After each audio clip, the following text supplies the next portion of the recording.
Have you ever lost your home to a foreclosure? I have. Let me tell you a little bit about the process, just so you know what you're up against. So basically, a foreclosure is when you get behind in your payments and the bank says, hey, it's time to give us the keys to the house.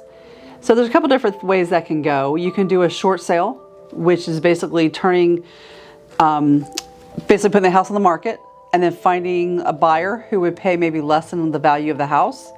And the bank would accept that as the difference, right? The bank would just write off the $20,000 or $30,000, whatever the price difference is. That's called a short sale. Then there's deed in lieu of foreclosure.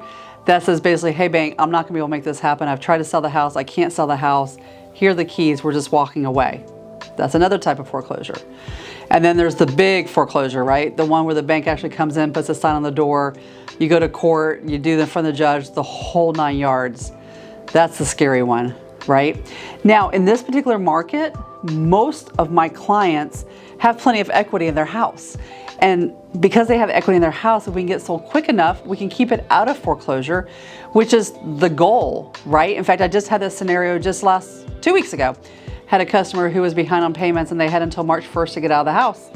And we basically put it on the market, put it at the price we needed to break even at, and we found a buyer right away. And she was able to close. She actually left with money in her pocket, and we had to do the foreclosure.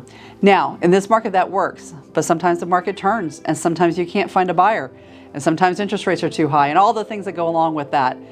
The great news is that we're not expecting a big slew of foreclosures. We're actually expecting the foreclosure rate to be lower because most people have equity in their home and they can sell it.